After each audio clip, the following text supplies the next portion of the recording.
Marape come with new MPs. City police appeal to residents. And Sunny Christian School enrolling in 2021.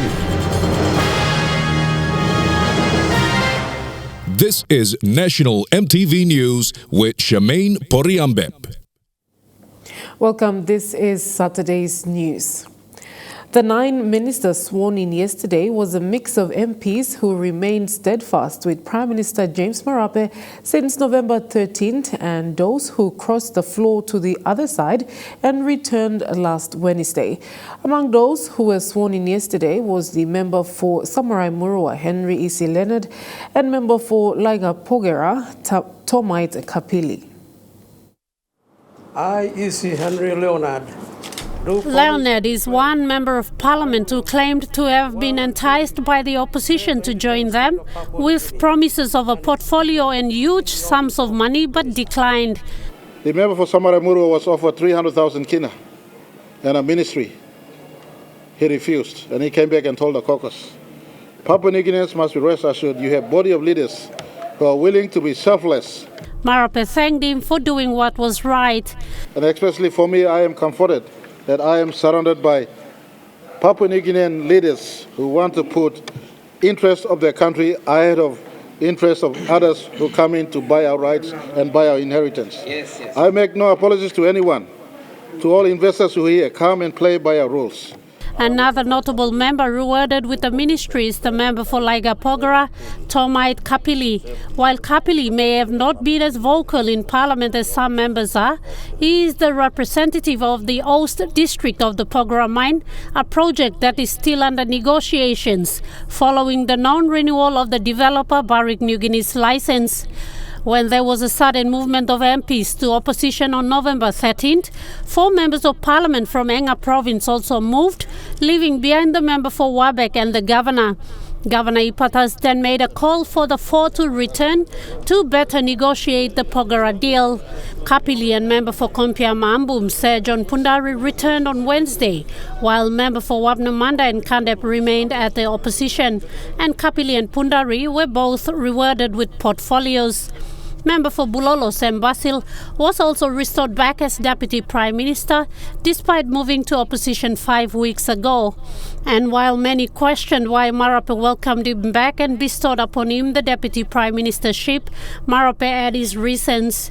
So as I said, no big offense to me or anyone. He's got every right and entitlement as a senior politician in our country to have a bid for the Prime Ministership. Didn't happen.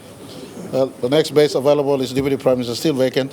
And having said this, let me appreciate the Honourable Walter Snowbelt, the Honourable Yenling Staki, the Honourable William Duma, and the Honourable Alan Baird, the Honourable Gary Jufa, and the rest of my entire 52 team at Lolowata. They welcomed the Honourable Sam Basil back with open arms. Give it back to him, that's what they said. And Basil, in apologizing to the Lolowata team, briefly explained his move and his return. I was part of the group that was led out of the government 4 weeks ago. Among those, we had few issues, and I would like to happy to announce that the Prime Minister is happy to iron those issues out, and we have returned today with a number of 18. What you have seen, I'm not ashamed to stand here to talk and tell you that this is part of our democratic process. This process sometimes happens to tell the Prime Minister of any nation that operates under the same law and the system to tell him that, look, sometimes we don't agree on these things, but we have to agree, you have to listen to us. And I'm happy that the Prime Minister is happy, is listening to those. We've wasted, I say sorry to the group and all the groups, Papua New Guinea, that we've wasted 4 weeks of Papua New Guinea time, we've wasted 4 weeks. Ministerial portfolios of members sworn in yesterday will be announced tomorrow. Ruth Rungula, National EMTV News. Former Attorney General and Justice Minister Davis Stevens says the 2021 national budget has no allocation to fund the establishment of the Independent Commission Against Corruption, or ICAC. The former Attorney General, in a statement, says Parliament passed the ICAC bill when he was the Minister for Justice. However, Stephen says he sees a decrease in the budget figures allocated for the Justice Department. He is now calling on Treasurer Ian Lingstaki to tell Papua New Guineans whether funds were allocated for ICAC. Apart from being a top 10 rated school in terms of academic performance this year, De La Salle Secondary School at Bomana in NCD has a new e-library. Telecom PNG and Bank South Pacific have partnered in funding and delivering the ICT e-library project initiated by Lasallian Alumni Association PNG. The new e-library was officially opened yesterday, aimed at enabling students to broaden their scope of research via the internet.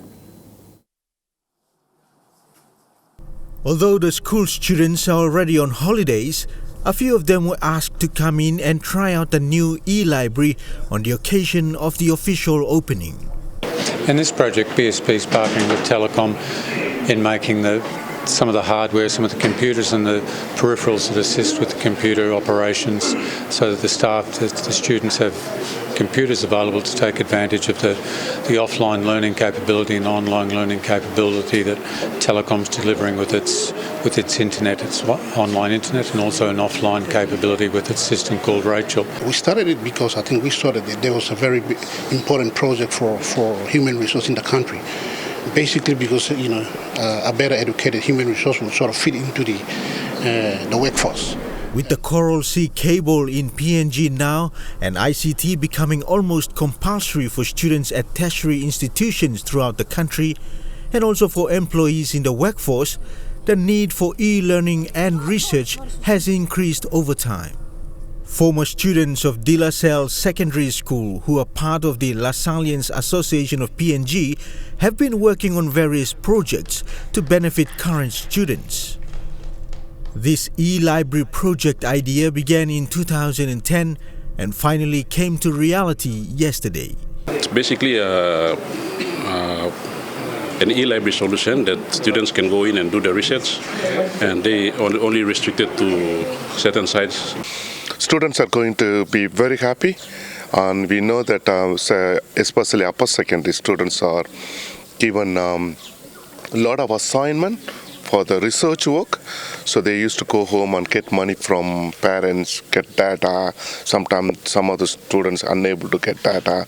They got to come here and seek help from others. But here, so these e-resources are going to help them to do all the research work, and it's going to be a great help for the students. With the new improvement of information and technology in De La Salle, I believe that it is helpful to us, because in the past we used to get limited information that had already been stored in the library. So with the recent development, I believe that we were able to have access into more information, updated information. De La Salle Secondary School has been a top-performing school academically in grades 10 and 12 in recent years. This year, the school ranked 7th for both grade 10 and 12. De La Salle and other Lasallian schools around the country have produced some high-profile Papua New Guineans in government and the private sector. Among these are former Prime Minister late Bill Skate, Kendrian Gloucester MP Joseph Lelang, and Gulf Governor Chris Haiveta. Dennis Orere, National EMTV News. To help provide basic early childhood education for children, a preschool will be enrolling children between the ages of 2 to 6 starting next year. Sunny Christian Preschool will be offering basic phonics lessons, including Bible lessons and other programs for children. The new preschool aims to provide a good start to the lives of children. Located in Malolo Estate in the nation's capital, Sunnyside Christian Preschool will start enrolling early childhood learners starting next year. It is a newly established school equipped with qualified phonics teachers and basic learning materials for children between the ages of 2 to 6 years old. Aimed at providing a good start to the children's education journey, the school wants to ensure children learn how to read, write and speak better English at an early age. We've actually seen that there's a growing need for kids to be given a good start to life. Especially we wanted kids to read well, speak well, and write well. Basically, they can pronounce the English words properly. Like all schools in the country, learning space for children in schools has always been a challenge. With more children in a classroom, overcrowding is an issue affecting children's education. To address this issue, Sunnyside Christian Preschool will be enrolling 60 children with 15 to 20 students to a teacher. This is to create a conducive learning environment and to ensure students have access to learning materials. I had experience trying to put our kids to school, and we've seen a lot of overcrowding and all that, so we wanted to create that conducive environment by giving them proper allowance for space, so at least one teacher to 15 to 20 kids we're looking at. Apart from offering basic phonics for children, the children will be taught the Word of God as the basic foundation of life. This is to ensure children are taught good manners and Christian values at an early age to set them on the right path. The Word of God, the manners, and all the Christian values, that they can be able to grow with it, that will encourage them to be good citizen and good person later in life. So those are the things that we integrated with the Learn Phonics, which is a great way to give the kids a good start to life. Rayon Lakingu, National MTV News. You're watching National MTV News. More stories after the break. Stay with us.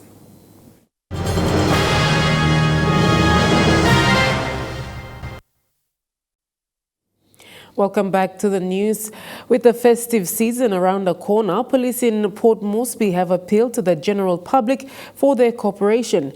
NCD Metropolitan Superintendent Pero Drano says work of police will be easy if residents abide by law. He says police are under-resourced and have pledged to carry out policing under extreme conditions.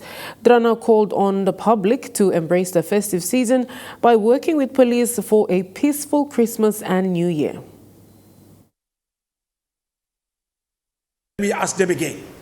Let me ask, as the metro from the city, let me ask our residents to continue to support us for peaceful celebration. They know what is good, what is bad. Human being can differentiate what is wrong, what is not wrong. I'm asking them to drink responsibly, drive responsibly during this period, because like I said, I have about 1,000+ policemen will be out on the street come 21st. We will not hesitate to take appropriate action on those that intend to deviate and cause mayhem in the city. Especially those that indulge themselves too much and abuse alcohol and then listen to fight. Let's prevent that village mentality by bringing trouble warfare into the city. If you have any issue, go to the police to deal with it. That is my call to our resident. You have been helping us all these times. When we ask, I'm asking you again that you please support us during this festive period. 2 refurbished ambulances are ready to serve the people of Kairuku-Hiri in the Central Province. Kairuku-Hiri MP Peter Isoaimo says under the COVID funding, 100,000 kina was used to service the 2 vehicles. The vehicles underwent mechanical work and were released yesterday to the Hiri and Berena health facilities. With health remaining a priority for the Kairuku-Hiri District Development Authority, the 2 vehicles were declared to serve again yesterday. The sitting MP says the vehicles underwent mechanical refurbishment at a local entrepreneur in the Vanapa Brown LLG. He says COVID funding was used. What you see here is the use of COVID-19 funds out of the million kina, over 1 million kina allocated to each electorate. We've spent at least 100,000 on the health sector. One will serve the people of Hiri while the other will be sent to Berena in the Kairuku side. MP Isoaimo says it has been difficult for health services to reach rural communities during emergencies. He believes the ambulance will serve with the intention to provide better health services to communities. That's an ambulance that supports people of Hiri, mostly Vanapabangua and Hiri East and West people. And of course the Berena one that helps, supports Inawaya, that used to be supported by Catholic Health Services ambulance that got into a nasty accident last week and it's written off. Plans to refurbish other vehicles and revive health facilities are in place upon the approval by the District Development Authority. We will also be bringing in the Veifa Health Center ambulance and the Kubuna one in Kuni LLG will all be brought in for refitting the infrastructure. Jagla Power Jr. National EMTV News. From a small back office to a huge government entity contributing millions of kina every year to the government purse. Since its establishment in 1995, the Gaming Board has contributed over 1 billion kina to the country's revenue. The Gaming Board celebrated its 25th anniversary this week. The National Gaming and Control Board on Thursday celebrated its 25th anniversary. It was a night to celebrate the hard work of the staff in transforming the industry to what it is today. Taking the lead, CEO Imelda Argon couldn't be more proud of her staff, acknowledging their commitment, which has allowed NGCB to transform into a modern and vibrant organization that has contributed 1.3 billion kina to the government since 2012.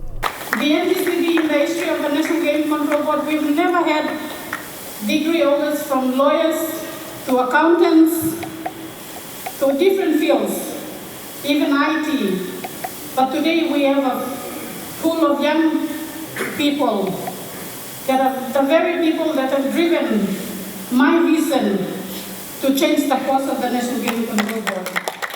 The primary purpose of NGCB is to protect the stability of the gaming industry through investigation, licensing, enforcement of laws and regulations, and to ensure the collection of gaming taxes. Following its reformation and establishment of corporate plans in 2012, the National Gaming and Control Board is contributing 55% of its revenue to the government through the gaming machine tax. Within the last 10 years, under the leadership of the current CEO Imelda Argon, NGCB's revenue collection has rapidly increased from 150 million kina to more than 380 million kina. We've come this far, and the NGCB, I believe, is here to stay with the help of everyone else. As part of entertainment that evening, the staff also showcased their different uniforms.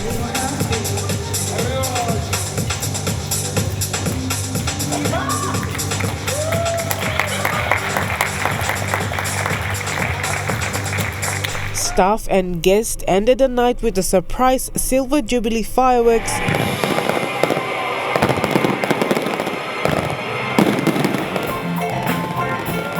and a live concert by Party Ports and his amazing band.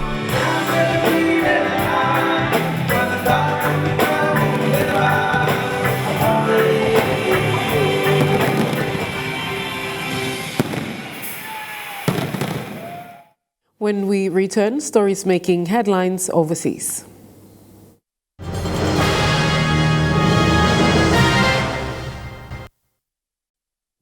Welcome back to the news. Turning abroad, Sydney is facing a new COVID crisis with a cluster in the northern beaches growing to 28 cases in just 28 hours.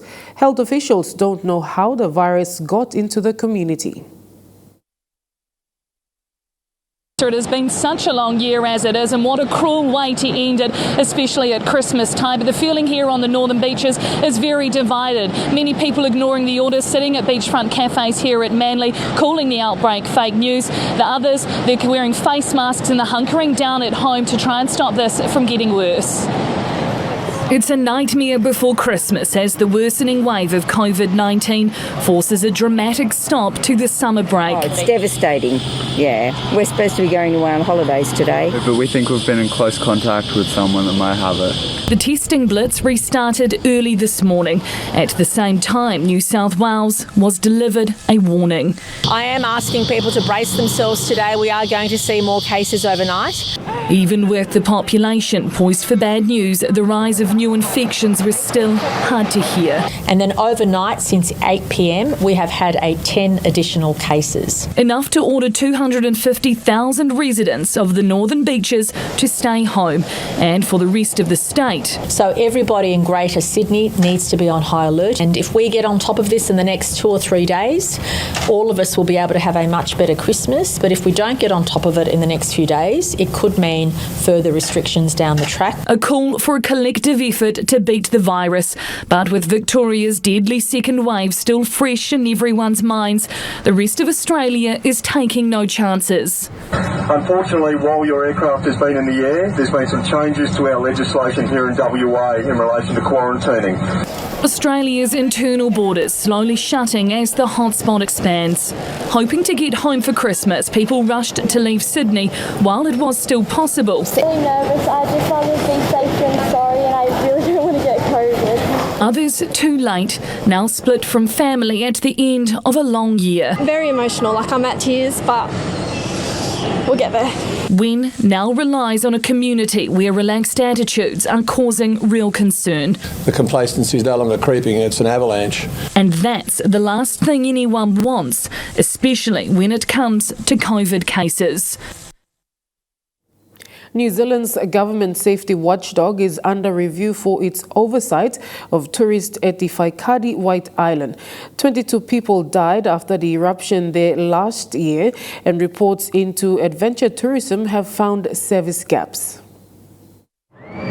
New Zealand may be an adventure capital of the world. 3, 2, 1. But that adventure comes with an inherent risk. You know, our industry is based on risk. You know, that's the basis of our industry. In 2019, the world watched as one of our most famous tourist attractions became a site of tragedy. Worksafe charged 13 parties in relation to the Whaikari eruption, but today a report found that Worksafe itself may not have been doing enough to enforce safety standards, and the government has ordered an independent review. I think it's appropriate that for myself as the Minister and the public, we do have assurance that Worksafe did everything that it should have done in the lead up to the tragedy as the regulator. Today's report, commissioned as a result of December 9th, found Worksafe had prioritised other sectors with high work-related harm over adventure activities, and Worksafe lacked leadership in the sector. It also found certification and safety audits could be strengthened. The current process around auditing means that there's a requirement to have an on-site audit once every 3 years. There are questions raised about whether that should be more regular. But the Council of Trade Unions says implementing those changes will require more resource and more budget. It's no good just asking them to spread their resources ever more thinly, and every time a disaster happens, say, throw them all in that direction, because you're going to take our eye off the ball in other areas which desperately need strong oversight by the regulator. For tourism operators, the report reads as more red tape. I don't really want to see as they just, go out and double the auditing time and double the auditing cost, because I don't think that's going to solve the problem.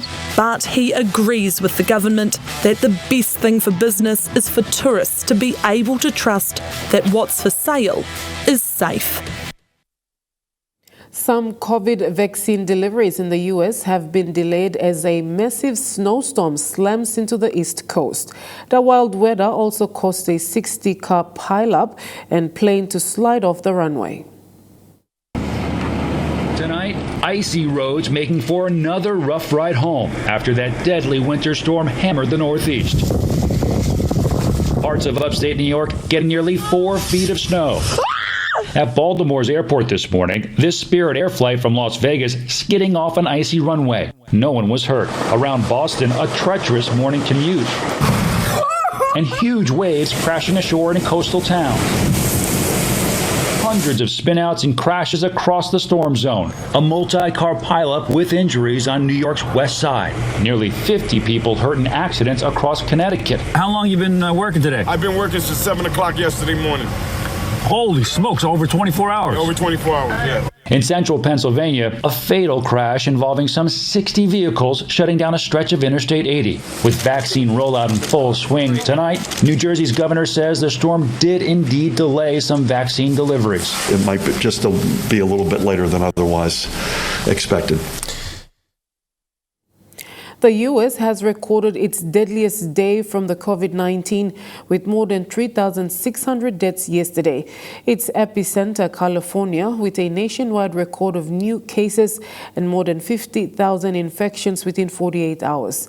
It comes as the U.S. state is told it will get 40% less vaccine doses as expected next week. America's hospitals are under siege as doses of the first coronavirus vaccine arrive on the front lines. In California, hospitalizations are up almost 250% in the last month. At USC Medical Center in Los Angeles, capacity is falling fast. This morning, we had no more ICU beds. We were completely full. Dr. Frank Lavecchio works in the ER at Valleywise Medical Center in Phoenix.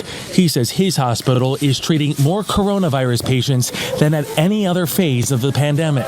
The positives are it's almost over. The negatives are it's going to be a tough haul for at least the next 90 days. I think we're going to be, at capacity, over capacity. There are now more than 110,000 people in the U.S. hospitalized with coronavirus, an increase of about 60% from a month ago. Dr. Anthony Fauci warns that American life may not return to normal until late next year. The vaccine right now is not a substitute for the normal standard public health measures of wearing a mask, keeping your distance. Every day, thousands of Americans are lost to the virus. Over the last week, the U.S. has averaged more than 2,200 COVID-related deaths per day. People like 86-year-old David Childress. Childress was a retired firefighter and a father of 5. He died on December 6th. His wife of 66 years, Judy, was by his hospital bed. So many families don't get to do that, and even the ones they're so sick. They're all alone, and I was blessed. I was just so blessed.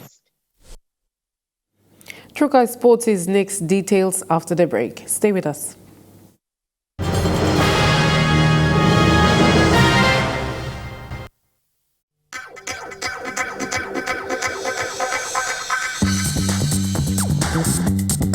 True Guy Sports.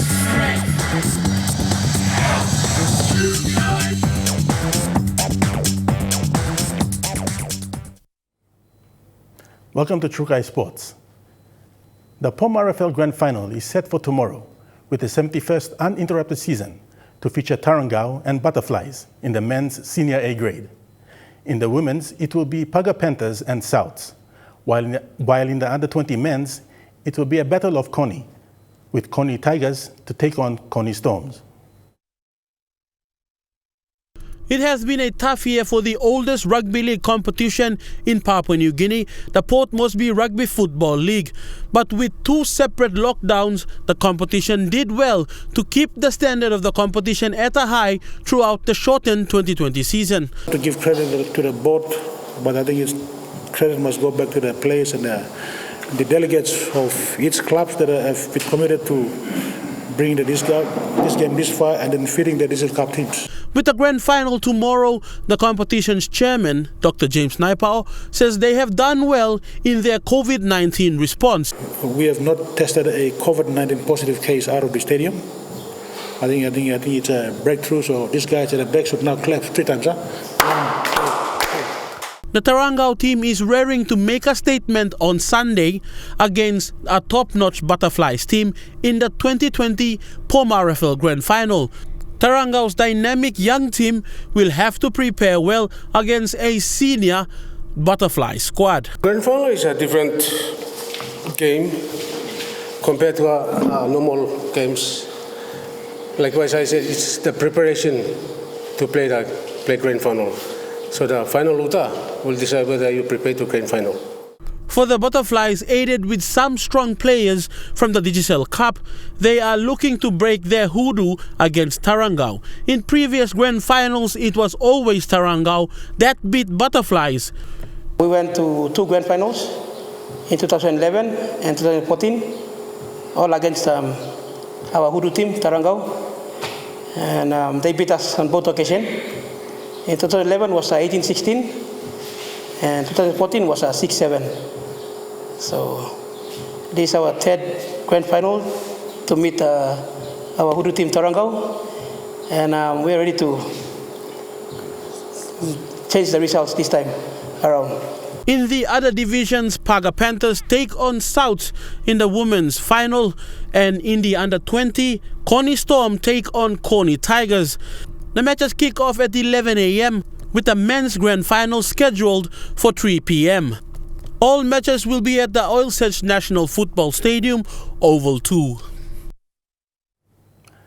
This year, due to COVID-19, the sport in here has seen cancellations for the school's rugby league program in Port Moresby.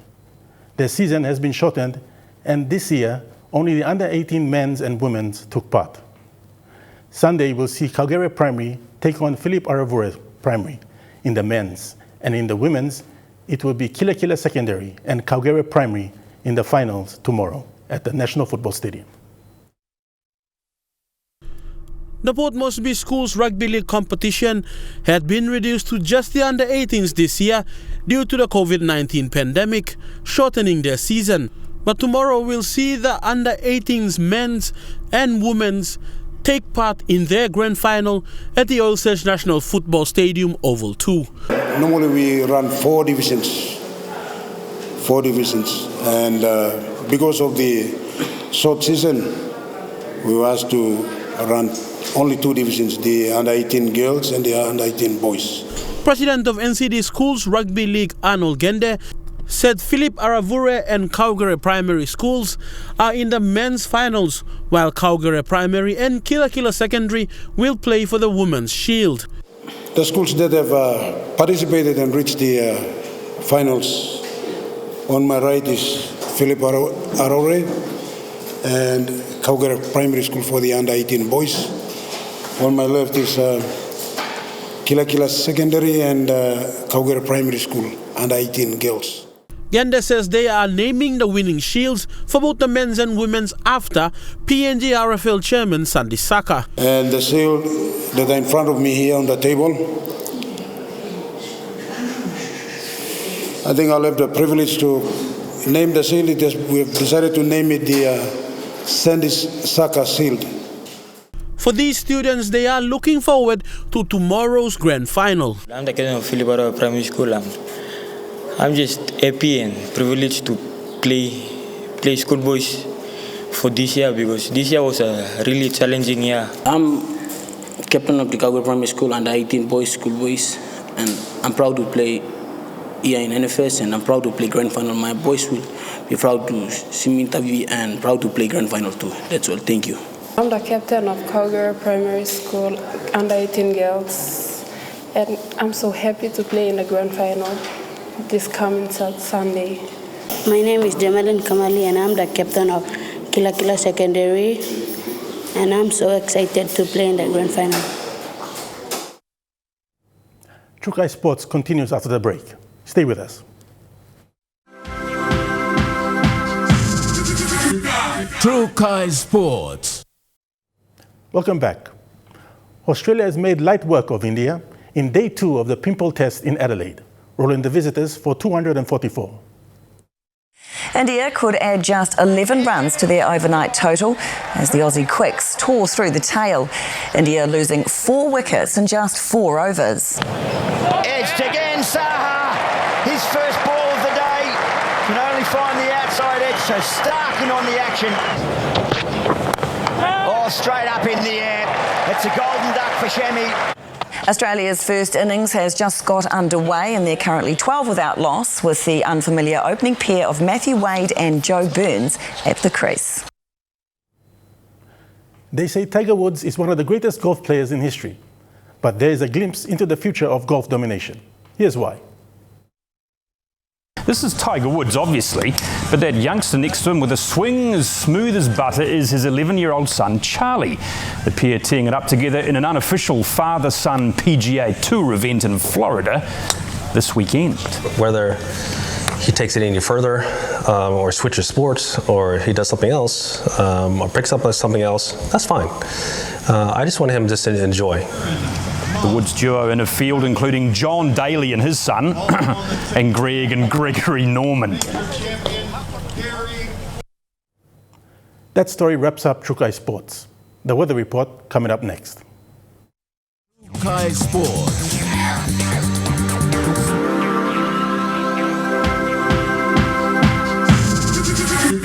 Trukai Sports.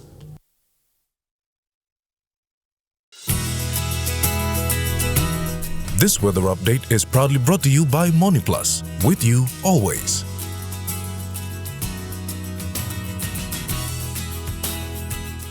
Weather forecast for the next 24 hours.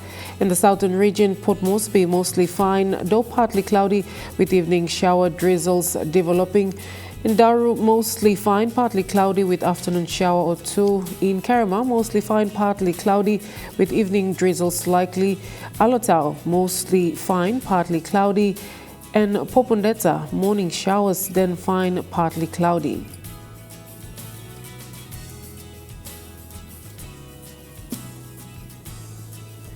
In the Momasa region, Ley mostly fine, though partly cloudy with afternoon showers developing.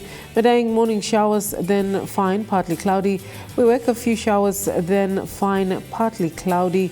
Vanimo, morning showers, then fine, cloudy. In the New Guinea Islands, Lorengau, fine, partly cloudy with afternoon showers likely. Kavieng, mostly fine, partly cloudy with afternoon shower or two. Kokopo and Rabaul, partly cloudy with afternoon showers. Kimbe, cloudy with chances of rain showers and possible thunder. And in Buka, occasional rain showers and thunderstorms easing. And in the Highlands region, Mount Hagen, morning for clearing, then fine, partly cloudy with afternoon showers.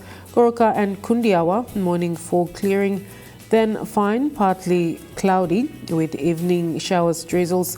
Mendi and Wabeg, morning for clearing to cloudy with occasional rain drizzles. The weather update was proudly brought to you by MoniPlus, with you always. And that's the news, sports and weather for Saturday, the 19th of December 2020. Pleasant viewing. Be safe. Bye for now.